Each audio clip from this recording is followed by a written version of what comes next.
Hi everyone, it's Miss Anna. Today I'm going to do some bubble writing for you and hopefully teach you how to do some of these different styles, okay? These are just a few styles that I like to do, and these are really good for posters or when you're making cards or loads of different stuff, including these in your work. Make your work look really bright and colourful.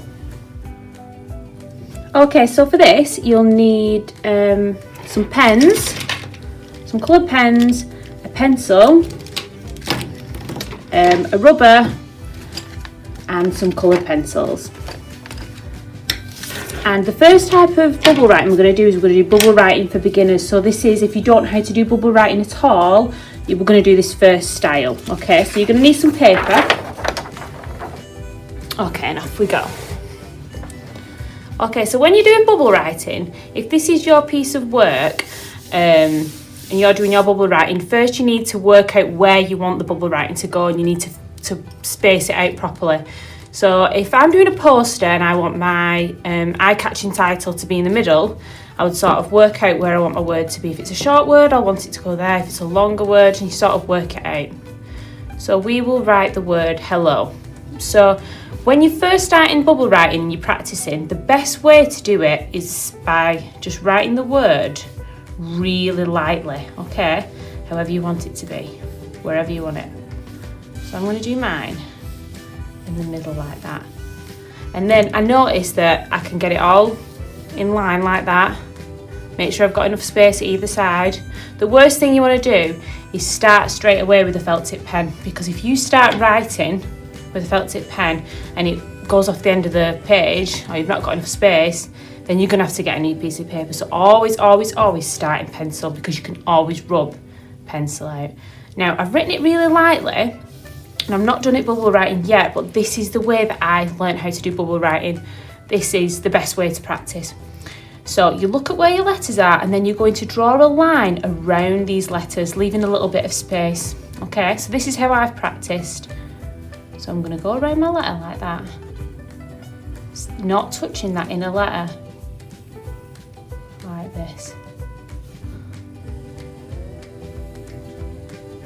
Like that. Okay. And I've done a line all the way around. And then I'm going to take my rubber and I'm going to rub out this middle line. And then you're left with your bubble writing letter. Now for this one I've used quite curved edges.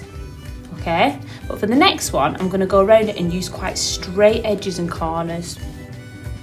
And I'm going to try and make sure all my letters are the same height. So I'm going to start here because I'm a little bit away from the letter. Remember, I'm just going around the line. So I'm going to follow that line across, go a little bit further and down, like this.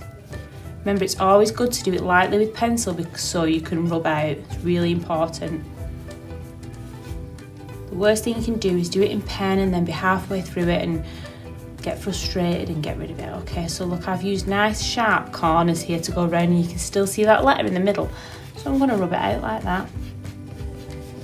And then I'm going to carry on. So for this one I'm going to do rounded letters again. This is just to show you different types. Okay, and I'm going to do it nice and thin, this one. Thin rounded letters. So I'm going to make it thinner, I'm going to go closer to the line like that. There you go, look, and I've gone a little bit wrong there, it doesn't look the same, so I'm going to rub it out. I'm going to do that again. The way you get better at bubble writing is just to practice and experiment. Just try doing your name in all different styles, okay? And that's how you get better.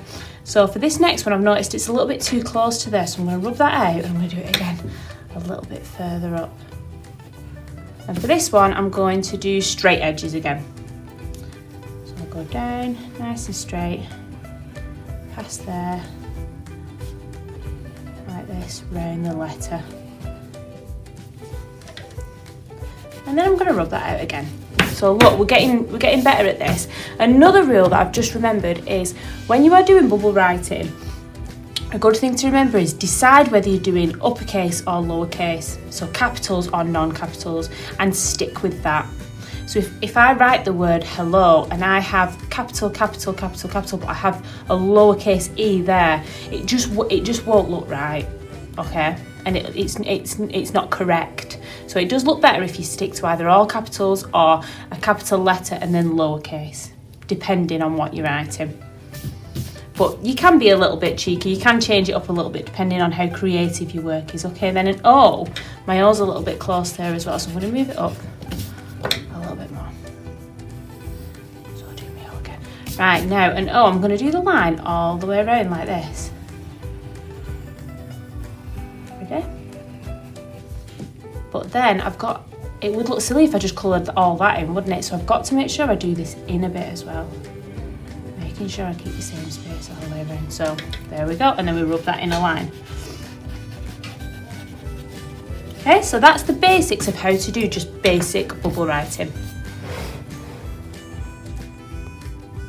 Okay, so now I'm going to show you how to make these letters look a little bit more 3D. Now, to make something look 3D when you're drawing, you've got to think about light and shadow. So that's shading and where the light will be and that sort of thing.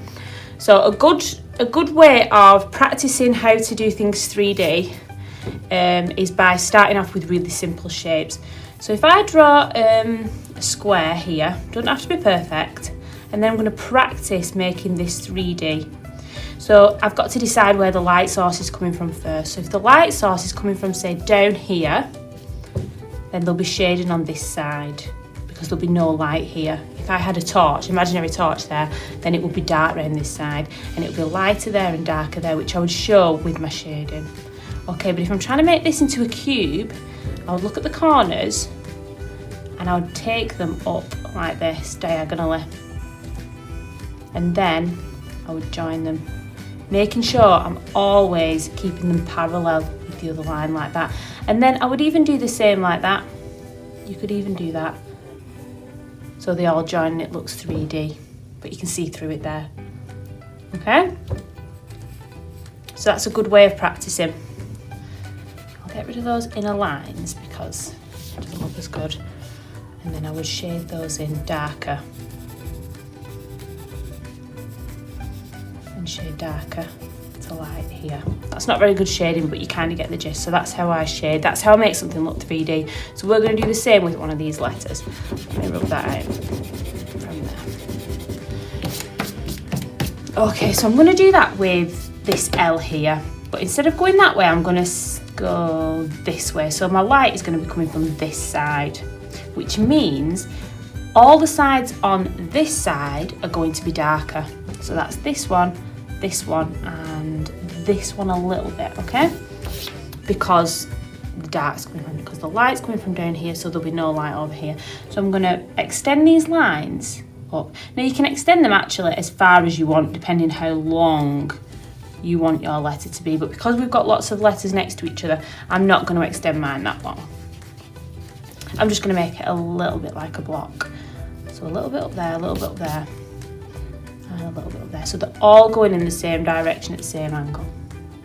And then I'm going to come down with this, like that. Remember, you don't need a ruler, you just need your eye. And then I'm missing one here. As you can see, I've done the top there, so I've got to do the top here.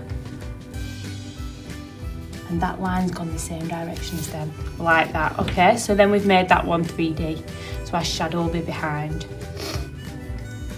Okay, so with this one, we'll try with the H. It's a bit trickier, but we'll try with the H. So I'm going to make the light come from behind. Instead of making it 3D, I'm going to show you how to do a shadow on the ground. So you've probably already noticed when you're outside, if the light is in front of you, the shadow's behind you. If the light's behind you, the shadow's in front of you, and the shadow is a stretched version of your shape, depending how high the sun is in the sky. So we're going to do the same with this. We're going to pretend that the sunlight is coming from this direction, and if the sunlight was coming from this direction, it would cast the H to have a shadow this way. So I'm going to do a H that way, like that, really lightly. And this is how I like to do shadows on letters. So I like to use the side of my pencil. Could probably do with this being a little bit sharper, and then making a H shape like that. So that's my H, okay? I want to spread it out a little bit, especially because I'm using pencil. You can do that with your finger, which I love doing with pencils. Smudges it out and then it looks like an actual shadow. Pretty cool. Right, okay, so that's how you make that one look 3D. That's another way of making it look 3D. And you can always do both. You can always add a bit like this. Okay, so to make this one 3D, I think I'm just going to add, I'm going to show you, when I'm doing bubble writing, I always like to go around it with either a black pen or a coloured pen. I'm not too keen on colouring things in.